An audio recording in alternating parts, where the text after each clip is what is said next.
존 오웬 성령이 도우시는 기도. 지은이 머린 말. 우리가 바로 알아야만 할 기도의 용도와 목적. 하나님의 뜻에 합하는 성령의 도우심을 받는 기도. 존 오웬. 기도의 본질과 용도에 대한 바른 이해가 필요. 저는 본서에서 기도의 필요성이나 유익, 용도에 대해서는 언급하지 않을 것입니다. 왜냐하면 사람들은 기도가 없는 참된 신앙은 있을 수 없으며 모든 신앙의 생명과 활동은 근본적으로 기도에 있음을 당연한 것으로 인정할 것이기 때문입니다. 그러므로 기도를 하는 방법과 기도를 해야 할 이유에 대해 잘 다루고 있는 책이 있다면 독자들은 그러한 책들을 통해서 많은 유익을 얻을 수 있을 것입니다. 신앙의 본질을 파괴하는 온갖 오류들이 기도의 본질과 용도를 왜곡시키고 올바로 기도하는 것을 무시하도록 했습니다. 이러한 기도에 대한 잘못된 견해들과 어리석은 논쟁들은 위험을 초래할 뿐만 아니라 신앙에 치명적인 영향을 미칩니다. 왜냐하면 기도에 대한 올바른 이해는 그리스도인의 삶에 있어서 하나님께 영광을 돌리고 사람들의 영혼을 구원하기 위해 필요한 가장 직접적이고 중요한 일들 중에 하나이기 때문입니다. 그러므로 우리의 신앙에 있어서 기도의 본질과 용도에 대해 바르게 이해하는 것보다 더 중요한 것은 없으며 특히 이것이 공격을 받고 있을 때에 이를 살피고 방어하는 일은 반드시 필요합니다. 이것이 바로 이 책에서 제가 논의하고자 하는 것입니다. 성경에는 교회에 은혜와 간구의 영으로서 성령이 주어질 것이라는 약속이 있습니다. 또한 이렇게 오신 성령이 하시는 역할들에 대한 언급이 있습니다. 마찬가지로 빈번하게 신자들이 기도할 때 성령이 도움을 주신다는 언급도 했습니다.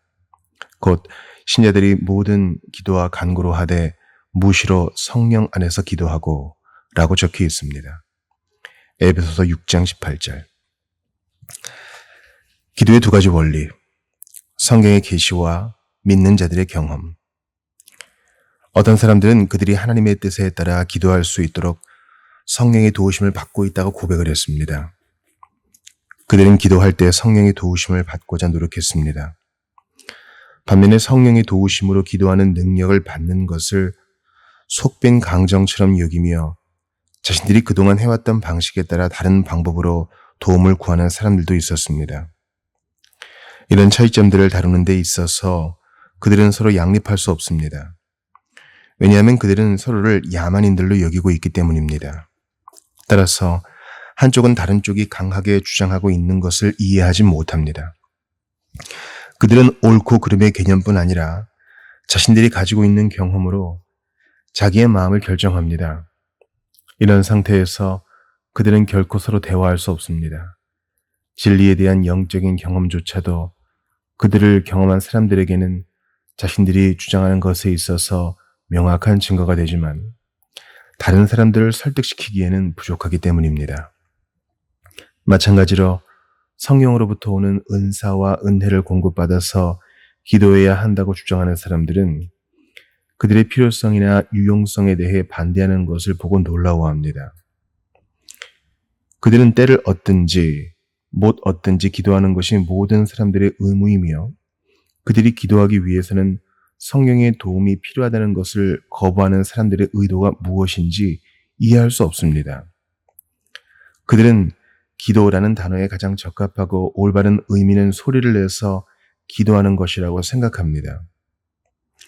이에 반해 혹자들 중에서 이런 주장에 대해 전혀 이해하지 못하며 이것에 대해 확신하지도 못하면서 강한 신념으로 이를 주장하는 사람들을 경멸하고 책망하는 사람들도 있습니다. 그들은 성령 안에서 기도하는 것을 가장 어리석은 행동이나 경멸받을 대상으로 생각합니다.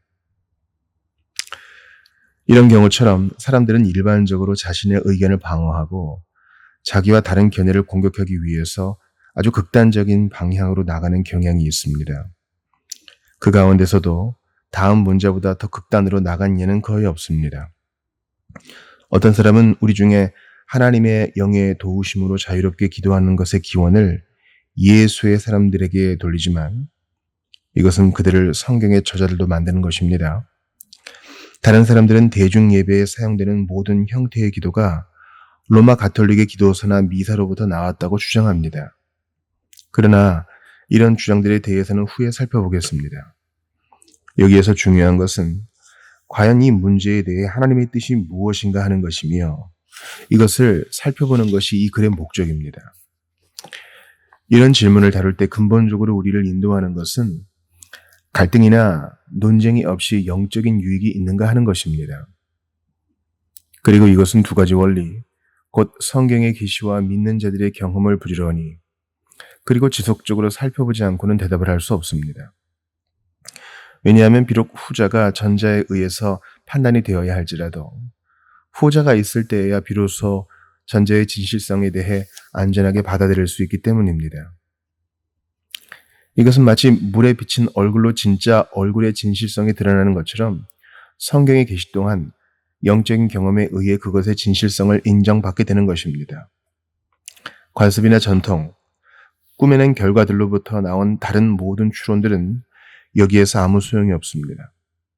우리의 문제는 신자들이 기도할 때 하나님의 뜻에 따라 기도할 수 있도록 도우시는 성령의 사역이 무엇인가 하는 것입니다. 또한 이러한 사역의 결과는 무엇이며 이를 통해서 신자들에게 주어지는 영적인 능력들은 무엇인가를 살피는 것입니다. 이 문제를 다루기 전에 우리는 미리 정말 그런 것들이 있는지 없는지 혹은 우리가 쓸데없이 속고 있는 것은 아닌지를 살펴보아야 할 것입니다. 그런데 이 문제는 앞에서 제기한 문제와 직접적으로 연결되어 있기 때문에 우리는 여기에서 따로 구분해서 이 문제를 다룰 필요는 없습니다. 속지 않기를 원하는 사람들은 부지런히 성경이 무엇이라고 말하는지 그리고 우리는 이에 대해 어떤 경험을 가지고 있는지를 살펴야 할 것입니다. 우리에게는 이 두 가지 원리 이외에는 이 문제를 명확히 해줄 다른 어떤 방법도 없습니다. 이 원리를 인정한다는 것이 자연의 빛을 무시한다는 말은 아닙니다. 왜냐하면 일반적으로 받아들여지는 보편적인 종교의 본질들은 이 자연의 빛에 기초를 두고 있으며 기도 또한 예외가 아니기 때문입니다. 그러므로 자연의 빛에 기초를 두고 있는 기도에 대한 증거들과 경험들을 이해하고 조사하는 것은 기도를 이해하는 데 유익할 것입니다.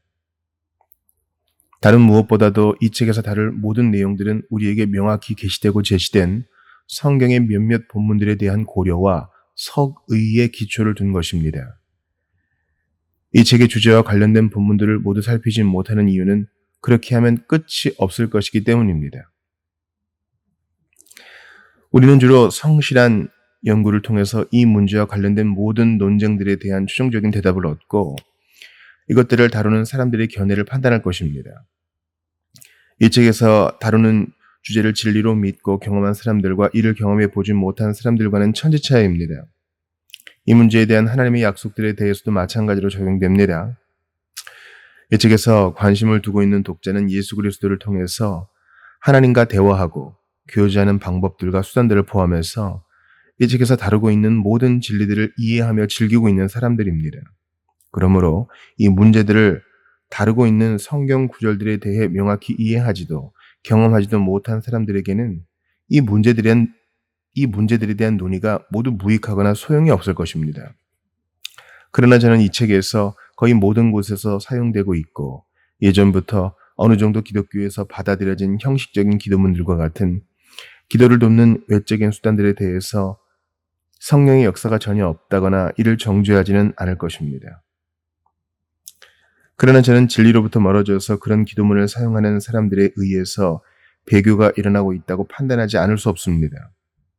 그러나 저는 이것들을 사용해서 기도하는 것이 너무 지나치게 왜곡되지 않는다면 사람들의 영혼에 어떤 유익이 있고 그들의 기도가 얼마나 응답될지에 대해서는 판단하지 않을 것입니다.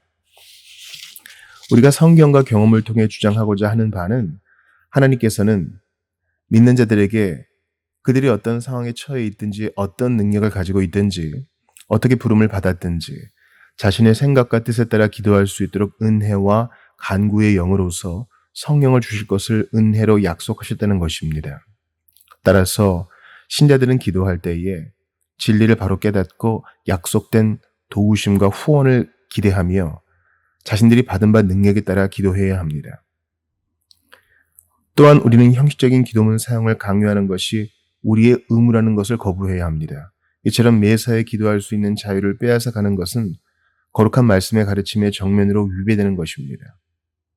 한편 앞에서 언급했던 것처럼 우리가 이 의무를 잘 감당할 수 있도록 언제나는 아닐지라도 어느 때고 거부될 수 없는 지침으로 제시되는 몇 가지 일반적인 원리들이 있습니다.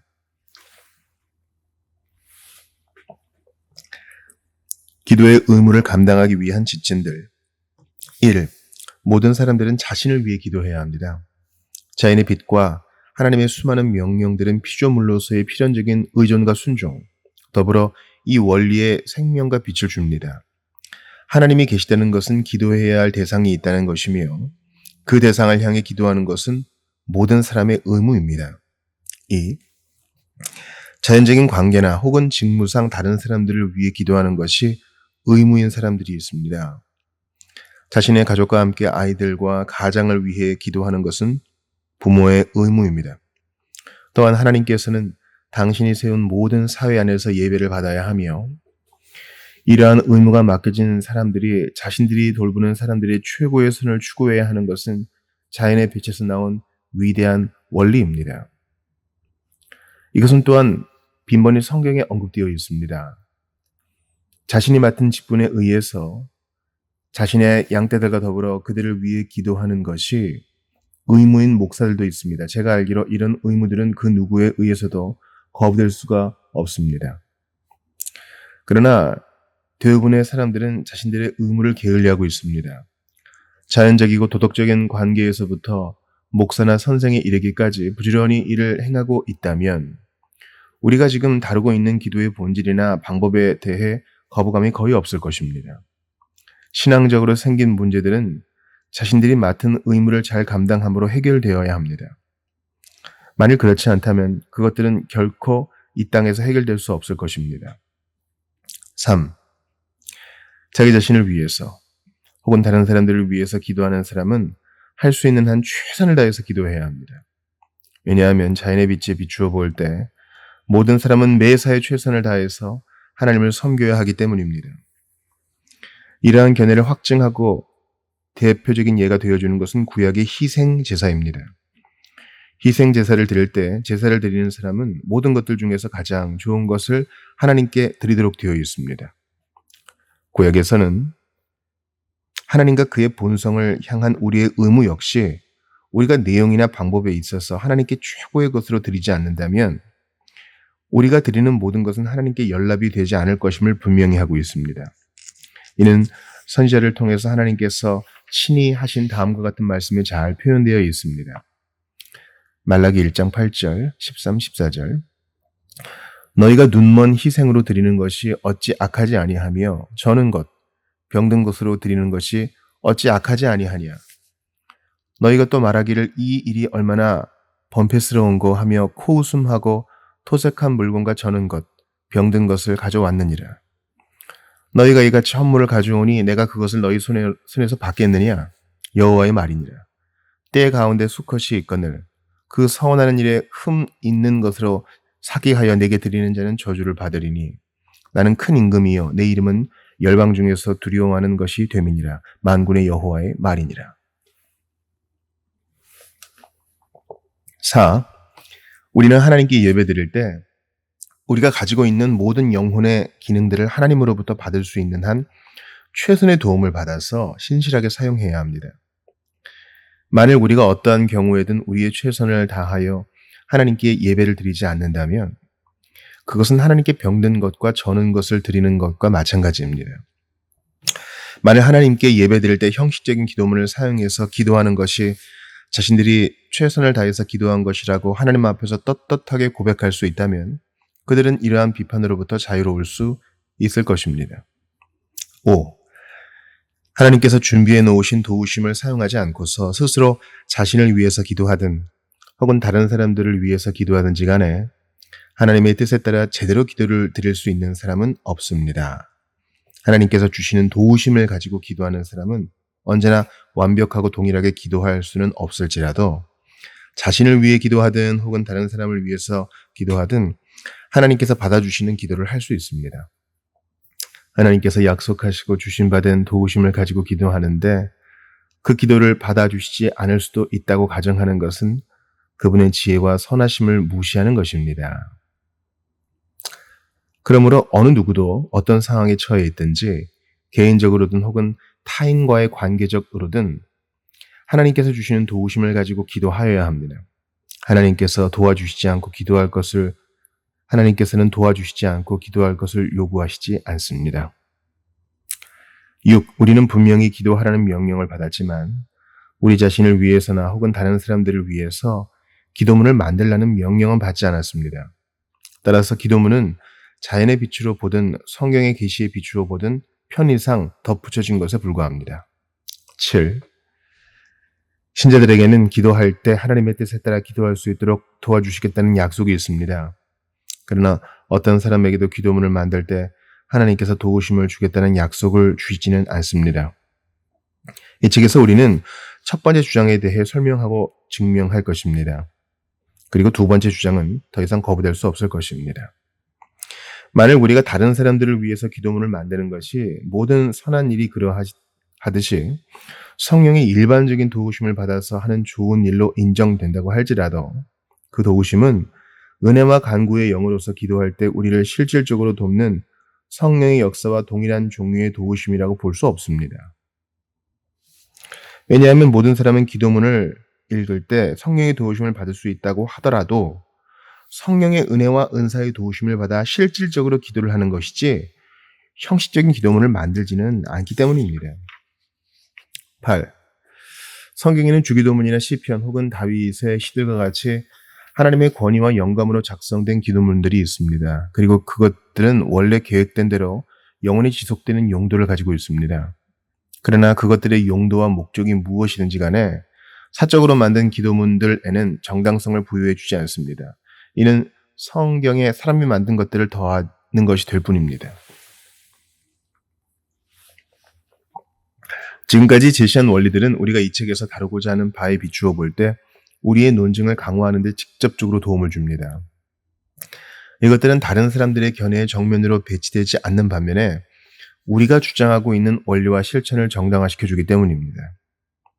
앞에서 언급했던 것처럼 우리가 좀 더 자세히 살펴볼 성경의 증거들과 원리들은 형식화된 기도문들을 사용하는 것을 죄를 짓는 것이나 혹은 절대적으로 불법적인 것으로 여기며 정죄하지 않습니다.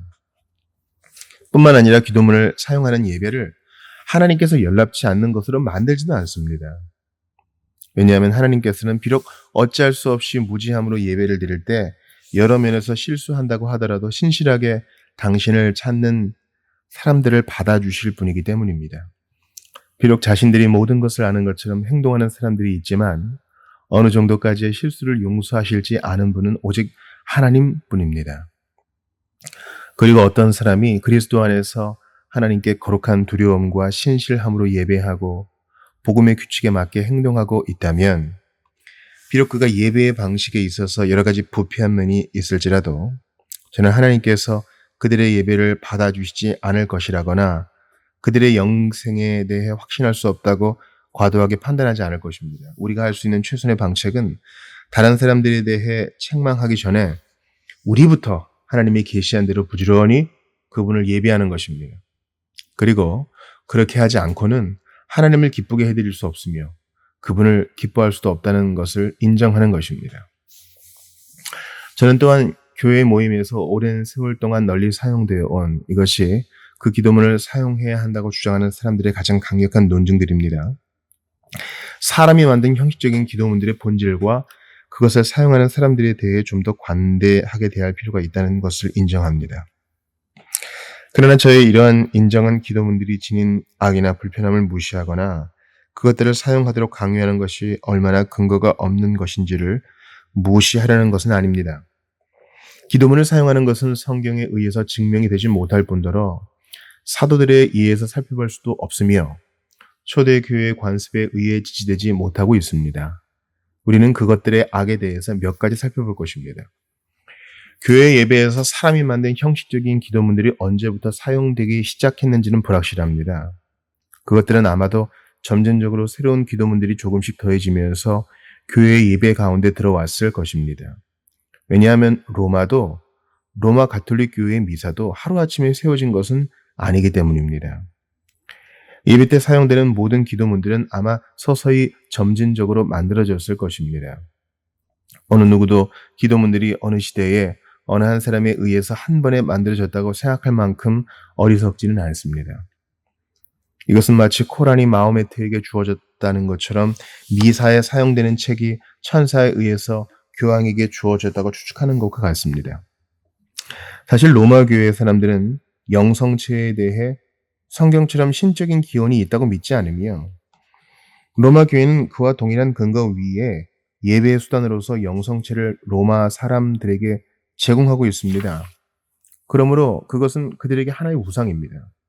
그리고 그것이 어떻게 시작되어 지금의 모습을 가지게 되었는지 아주 잘 알려져 있습니다.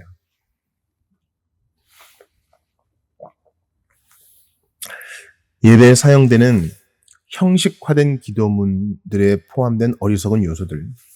첫째로, 교회에 의해 처음 예배에 받아들여진 기도문들은 시대를 거듭하면서 미신적이고 타락한 이교적 교리들이 더해졌습니다.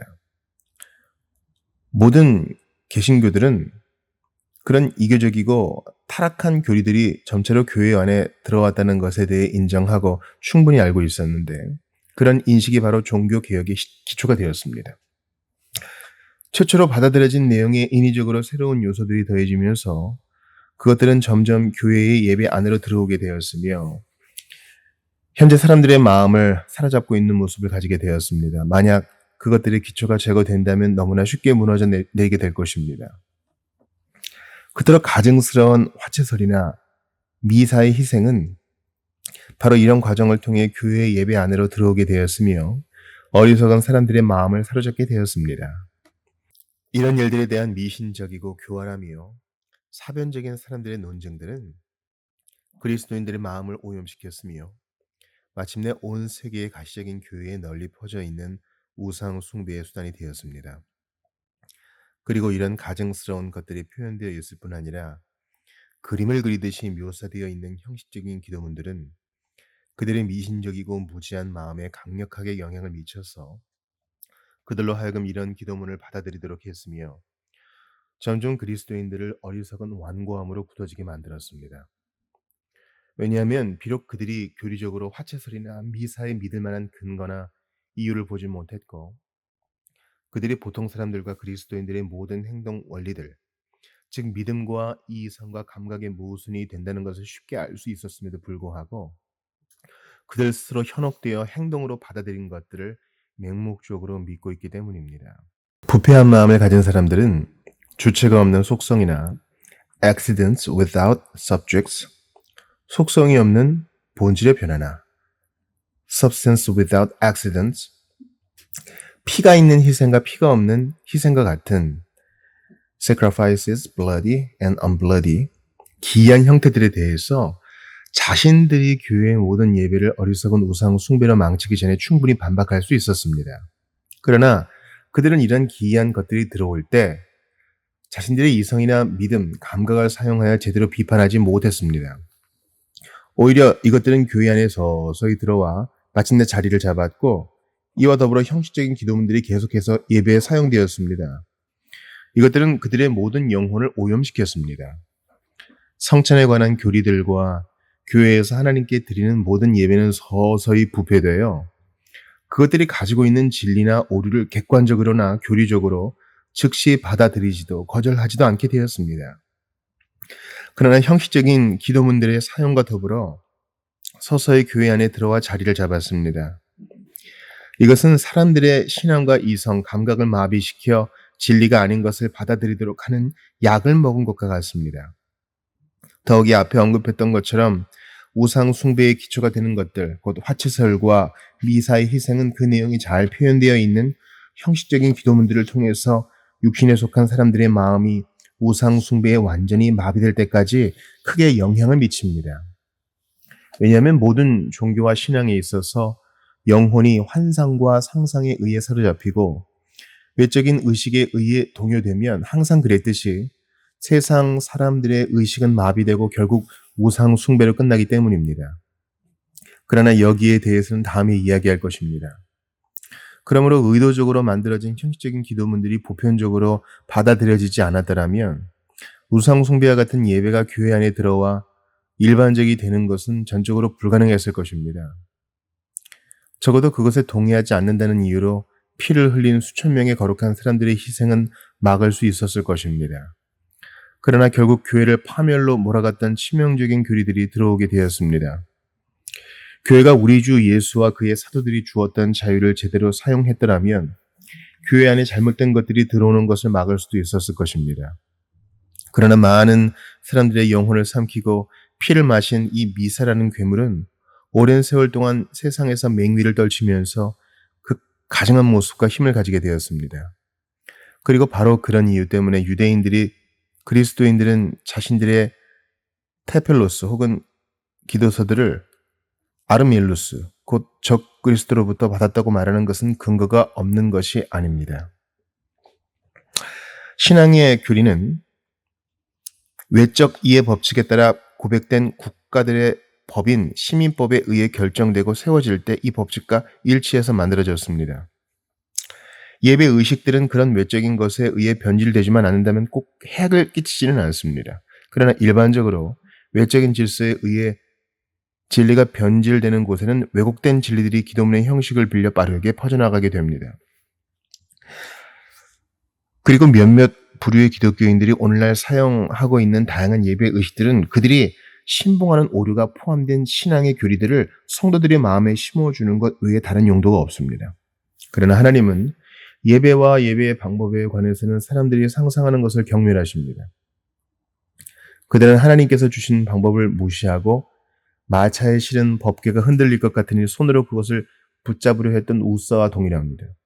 처음 기도문이 공적인 예배에 들어왔을 때에는 잘못된 교리나 예배 의식이 들어오는 것을 막기 위한 것이었을 것입니다. 사람들에게는 이단적인 사상이 교회 안으로 들어오는 것에 대한 두려움이 있었습니다.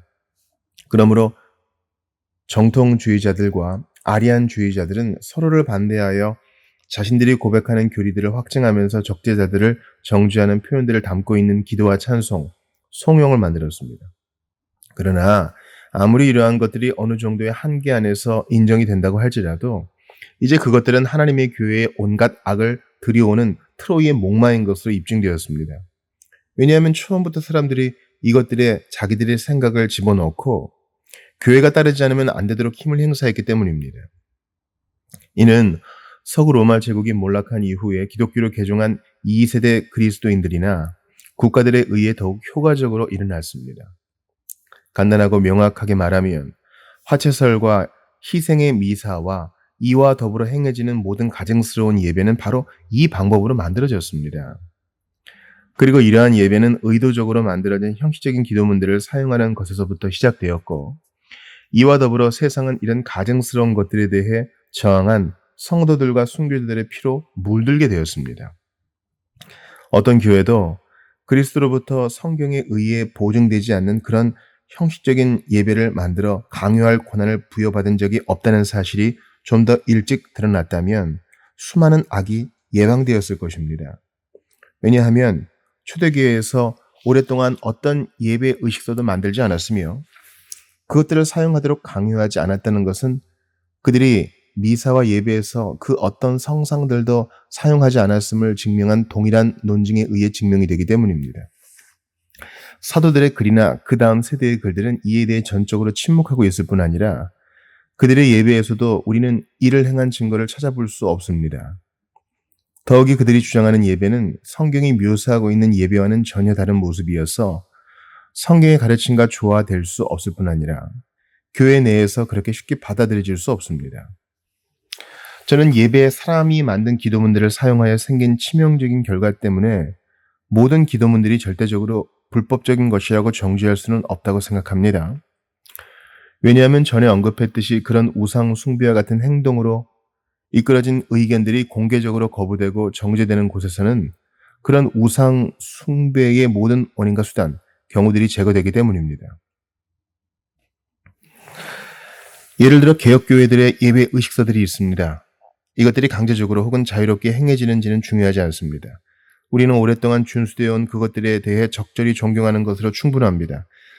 그리고 우리는 그리스도의 제자들로서 주님이 주신 자유 안에서 견고히 서 있는 것이 중요합니다. 형식적인 기도문들과 함께 교회 안으로 들어온 또 다른 악은 이것들을 사용하는 사람들이 인위적으로 만들어진 여러 의식들에 얽매이게 한다는 것입니다. 이것은 모든 개신교도들에 의해서 고백이 되었듯이 예배에서 미신적인 요소들을 증가시켜 결국 예배를 우상 숭배로 전락시키는 것입니다. 그러나 예배에서 자유롭게 기도하는 것은 계시나 자연스러운 예배의 정황이 허락되지 않는 어떤 의식도 받아들일 수 없도록 합니다.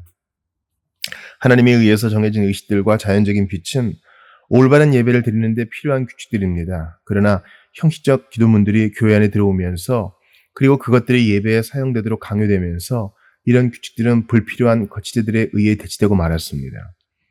그리고 점차 외적인 자세와 몸짓, 의복과 음악, 절하는 것과 굽실거리는 것, 십자가를 긋는 것과 분향, 제단, 형상, 십자가 등과 같은 수많은 의식들이 들어와 예배를 어리석고 미신적이 되도록 만들었습니다. 또한 공적으로 예배를 인도하는 사람은 동쪽 서쪽으로 제단이나 벽으로 청중들에게로 수없이 자기 몸을 돌리고 비트는 법을 배워야 했습니다.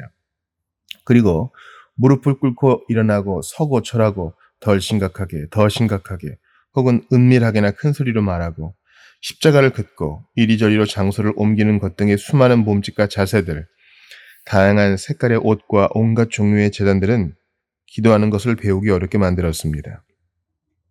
그리고 바로 이와 같은 온갖 거치대들을 행하는 것이 미사의 핵심적인 내용들이 되었습니다. 성경을 제대로 읽는 사람이라면 이런 것들이 복음적인 예배의 순수성, 단순성과 영성과는 아무런 관계도 없을 뿐 아니라 교회와 성도들의 마음으로부터 복음적인 예배를 빼앗아가도록 고안되었다는 것을 어렵지 않게 알 수 있습니다. 그리고 목회사역이 그것들에 의해 부패되고 파괴되었습니다. 이는 그런 것들을 행하는 것과 형식적인 기도문들을 읽는 것들이 가지고 있는 잘못된 요소들 때문일 뿐 아니라 아무리 이를 행하는 사람들이 좋은 의도를 가지고 행하더라도 결국 정반대의 결과를 가져오기 때문입니다. 전적으로 은혜와 간구의 영을 상실하고 성령께서 주시는 모든 도우심을 무시하고 성령의 역사를 통해 자신들의 마음으로 경험하는 기도의 능력을 상실한 사람들은 이런 거치대들을 통해서 자신들의 죽은 행실에서부터 벗어나려고 몸부림을 치지 않을 수 없습니다. 왜냐하면 생명이 없는 시체와 같은 그들의 형식적인 기도는 마치 통나무를 깎아서 만든 우상이 경배하는 신으로 인정될 수 없는 것처럼 기도로 인정될 수 없기 때문입니다. 그들은 기도의 내용들을 다른 사람들에게 보이기 위해 우상들을 만듭니다. 왜냐하면 그들은 뜻도 제대로 모르는 형식적인 기도문을 읽는 것만으로는 청중들에게 만족을 줄 수 없다는 것을 알고 있기 때문에 다양한 의식을 만들어 청중들에게 헌신과 예배를 요구합니다. 그러나 그들이 아무리 최선을 다했다고 하더라도 그것들은 옛날의 성전 예배 의식들에 비하면 그 아름다움과 영광, 질서에 있어서 비교조차 될 수 없습니다. 그리고 그것들은 심지어 엘루시니안 예배와 같은 이방인들의 예배와 비교해 볼 때에도 그 수와 장엄함과 무게와 모습에 있어서 훨씬 못 미칩니다. 이는 사도가 성령의 사역으로 명확히 선언한 복음적인 예배의 참된 영광을 거부하고 그 자리에 유대인들과 이방인들의 예배에서 빌려온 것들보다도 못한 것으로 대체한 것입니다. 저는 기도에서 성령의 모든 사역을 공개적으로 경멸하면서 이를 바보 같은 의식들로 대체해 놓은 것들이 이것에 현혹되고 거짓을 믿는 사람들에게만이 설득력 있게 받아들여질 것이라고 생각지 않습니다. 유행하고 있는 미신을 믿는 것은 자연적인 양심을 달랠 수도 있고 외적인 의식 혹은 형상이 환상이나 상상을 불러일으킬 수도 있으며 기도할 때의 태도나 몸짓, 자세를 다양하게 자주 바꾸는 것이 생각과 감각을 즐겁게 해줄 수도 있으며 그렇게 할 때 그들이 올바른 기도를 하고 있다고 생각할 수도 있습니다. 그러나 이 모든 것들 안에는 올바른 기도 안에 있는 성령의 도움을 통해서 일어나는 하나님에 대한 믿음과 사랑과 기쁨과 같은 거룩한 역사와 하나님을 향한 우리의 의지와 열망의 변화가 없습니다. 그렇기 때문에 그들은 거칠애로 자신들의 성전이나 혹은 기도처들의 십자가나 형상들, 다양한 제단들뿐 아니라 향이나 끈이나 천 혹은 여러 집기들로 장식해 놓는 것입니다. 기독교를 부패시키고 타락시킨 이것들은 하나님께 예배드리는 유일한 수단으로서의 형식적인 기도문들에 의해 필요성이 제기되지 않았더라면 사람들의 마음에 들어올 수 없었을 것입니다. 그들이 고백하는 교리들과 더불어 형식적인 기도문들이 사용되는 곳이면 여지없이 그런 의식들이 함께 행해졌습니다. 교회의 예배가 형식화된 기도문들에 의해 국한된다면 그런 의식들은 필연적으로 행해질 것입니다.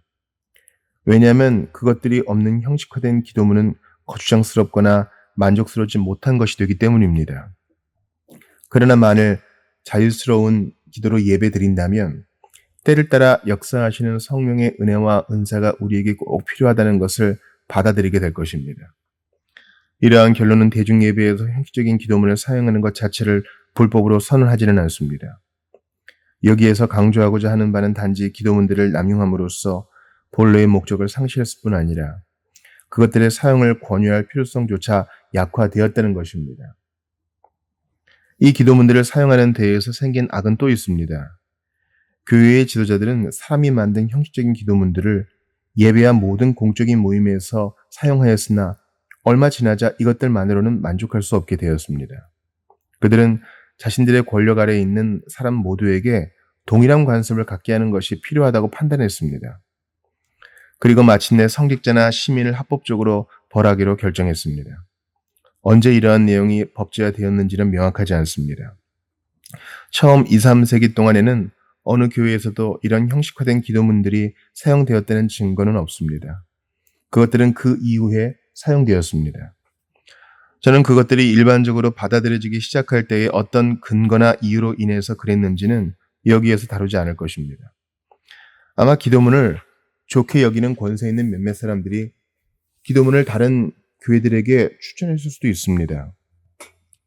그러나 오직 제시한 기도문으로만 기도하도록 교회에 강요하는 것은 로마 교황들에 의해 시작되었습니다. 그들은 교회 회의의 충고나 전통도 무시하고 자신들의 뜻과 권위에 의해서 이것들을 강요했습니다. 처음에는 이것들의 유익들을 강조했으나 점점 더 발전하면서 자신들의 교권으로 강요하는 것이 합법적이라고 판단하게 되었습니다.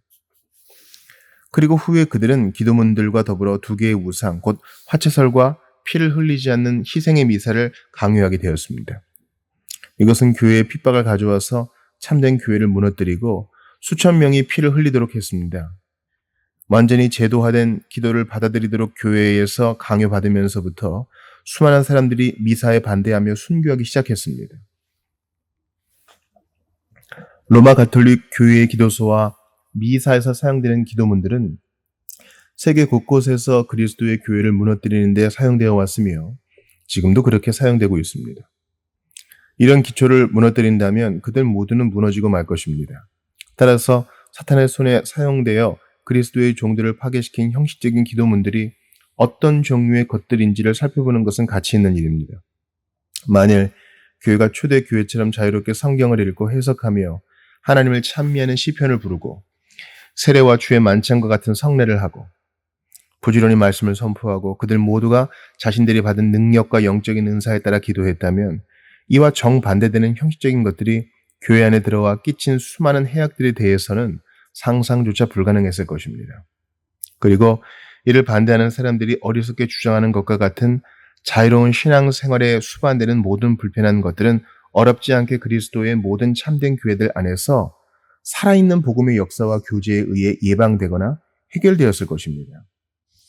지금까지 다룬 것들이 형식적인 기도문을 강요하는 데서 오는 해악의 전부는 아닙니다.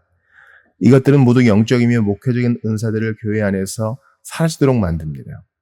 이런 은사들은 교회에 유익을 주고 교회를 세우기 위해서 성령에 의해 주어진 것입니다. 그것들이 계속해서 사용되지 않는다면 소멸되고 말 것입니다. 우리는 날마다 이런 은사들을 경멸하고 무시하는 것이 어떤 결과를 가져오는지를 보고 있습니다. 형식적인 기도의 사용 때문에 성령의 은사를 활용하는 것이 억제되거나 배제된다면 그런 은사들은 교회 안에서 사라지게 될 것입니다. 이는 결과적으로 하나님께 예배드릴 때 제대로 기도하는 사람을 발견하기가 힘들어질 것이고 오히려 그렇게 기도하는 것이 용서받을 수 없는 범죄로 평가될 것입니다.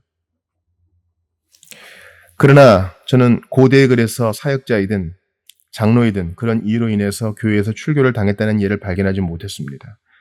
오히려 저는 그 글에서 공적인 모임을 책임지도록 부름을 받은 사람들이 자신들이 받은 은사를 활용하지 못해서 교회를 제대로 이끌지 못하고 교회의 영광과 거룩함에 치명적인 상처를 남겼다는 기록을 볼 뿐입니다. 그들은 자신들이 맡은 양떼를 위해 받은 성령의 은혜와 은사를 따라 지속적으로 기도하기를 게을리하면서 자신들이 편안하다는 것으로 만족했습니다.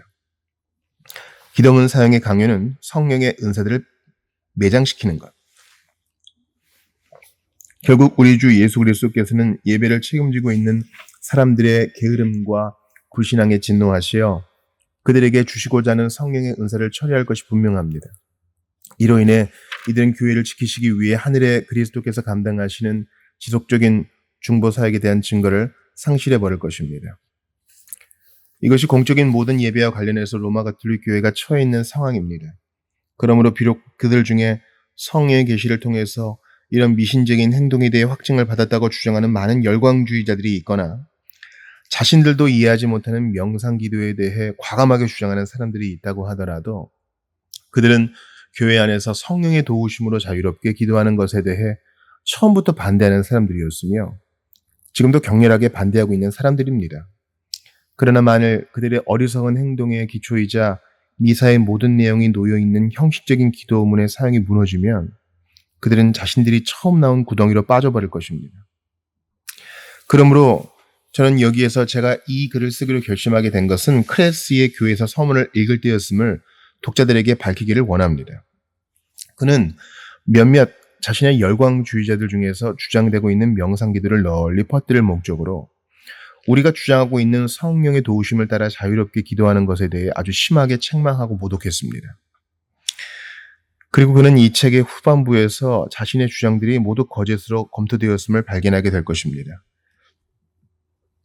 이런 문제점들에도 불구하고 로마 가톨릭 교회의 사람들은 오늘날 자신들의 사적이며 공적인 기도에 있어서 자신들의 헌신에 대해 자랑을 하면서 많은 사람들에게 이를 강요하고 자신들의 죄와 무지 그리고 미신을 따르도록 종용합니다. 그들의 주장의 허상이라고 하는 것은 그들이 주장하는 대부분의 혹은 모든 헌신이 받아들여질 수 없는 우상 숭배와 같은 것이라는 사실이 드러나면서 알려졌습니다. 또한 더욱 문제로 느껴지게 하는 것은 그들이 주장하는 모든 헌신의 제도가 명확히 기도에서의 모든 성령의 역사를 배제하도록 만들어져 있다는 것입니다. 그리고 그들은 자신과 교제하지 않는 사람들의 기도에 대해 계속해서 반대하고 욕하고 정죄하는 잘못을 범하고 있습니다. 이것은 결국 그들의 교회에서 성령과 성령의 도우심을 전적으로 무시하고 있다는 것을 보여주는 것입니다. 그러나 기독신앙을 고백하는 사람이라면 누구라도 성령과 그의 사역을 거부할 수 없고 따라서 교회도 동일하게 이를 거부할 수 없습니다. 이를 거부하고 자신들이 만든 헌신의 방법을 주장하는 사람이나 교회가 있다면 그들은 교회에 약속된 성령과 그의 사역에 대해 무지한 것 외에는 다른 어떤 이유도 없습니다. 다시 돌아가서 우리는 지금까지 살펴본 것에 대해서 다음과 같이 정리할 수 있을 것입니다. 교회에 약속된 성령과 성령의 사역, 기도에 관한 정리. 1.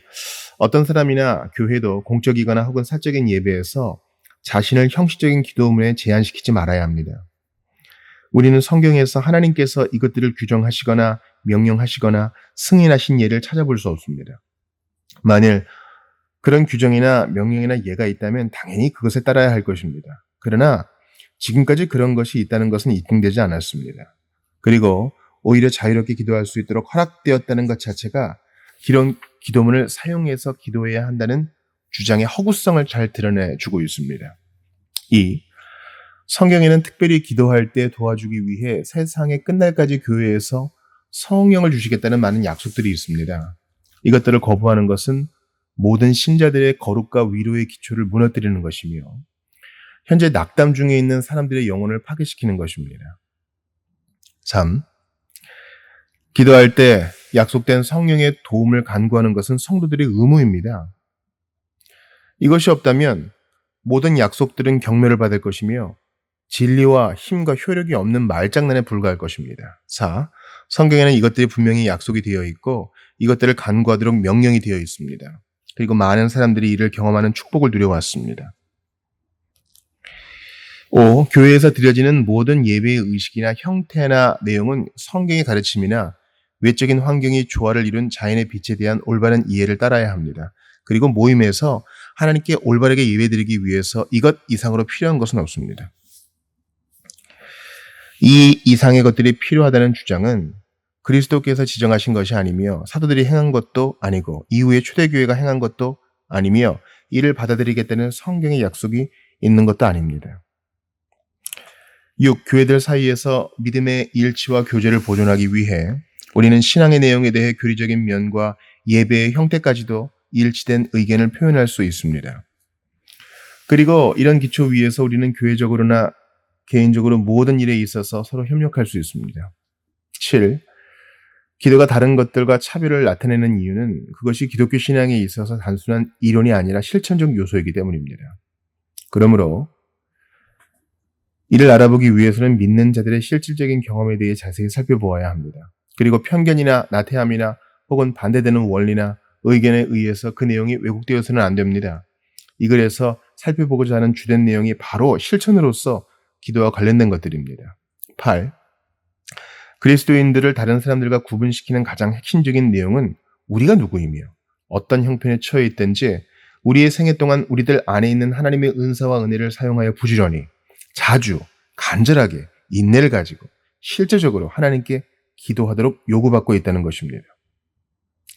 이것이 우리 모두로 하여금 진리를 인정하도록 하는 가장 효과적인 수단이며 그것이 없이는 아무리 같은 생각을 가지더라도 소용이 없습니다. 기도와 성령의 역사는 찾고자 하는 자들에게 주어지는 복. 그러나 저는 이러한 치료책이 우리가 지적한 악을 행하고 있는 사람들에게는 적용되지 않을 것이라고 고백합니다. 그들은 사람들의 영혼에 역사하시는 성령의 모든 내적이며 실질적이고 유효적인 역사를 거부하며 이 모든 결과들을 조롱하면서 많은 사람들을 미혹해 했습니다. 그리고 저는 그런 사람들이 우리의 치료책을 듣고서 뒤로 물러날 것이라고는 거의 기대하지 않습니다. 그들은 아마도 이후에도 더욱 악을 행할 것입니다.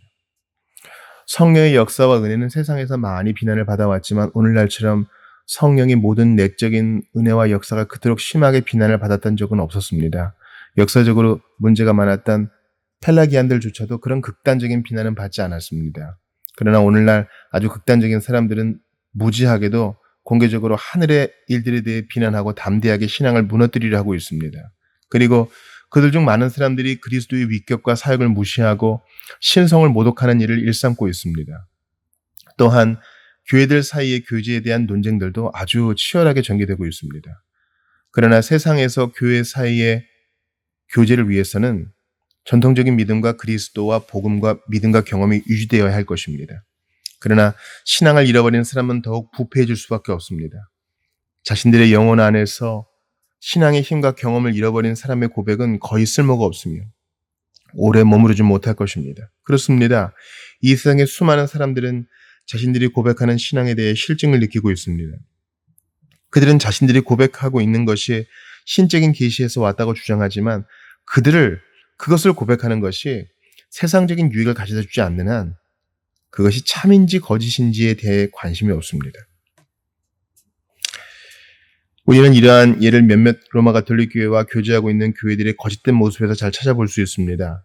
그들이 우리에게 제시하고 있는 것들이 설령 참이라고 할지라도 칭송을 받아야 할 것은 거의 없습니다. 왜냐하면 그들은 거의 고려할 가치조차도 없는 무신론자들과 비성경주의자들과 복음의 초자연적인 원리를 공개적으로 부인하는 자들이며 세속적인 것에 매달려 진리를 미워하고 핍박하는 자들에 불과하기 때문입니다. 더욱이 이것들 이외에도 복음적인 은혜를 도덕이라는 위선으로 거부할 뿐만 아니라 성경의 권위와 증거와 그리스도의 위격과 사역과 성령과 그의 사역에 대해 대담한 의견들을 개진하고 있기 때문입니다. 이것은 온 국가를 하나님에 대한 모독으로 물들이는 결과로 나타났습니다. 그들의 불경건과 온갖 종류의 부도덕, 넘치는 죄악들을 통해 드러난 결과에도 불구하고 대부분의 사람들은 이에 대해 무관심하며 충분히 감지하지 못하고 있습니다. 그러므로 교회를 보존하고 이런 악에서 교회를 구원하기 위한 수단인 기도가 무엇이며 그것의 효력이 나타나는 원천과 원인에 대해 확증할 필요가 있습니다. 이것이 바로 이 글에서 살펴보고자 하는 것입니다. 저는 이 글이 하나님께서 주시는 복을 통해 이 진리를 진지하게 살피고자 하는 사람들에게 유익이 되기를 바랍니다.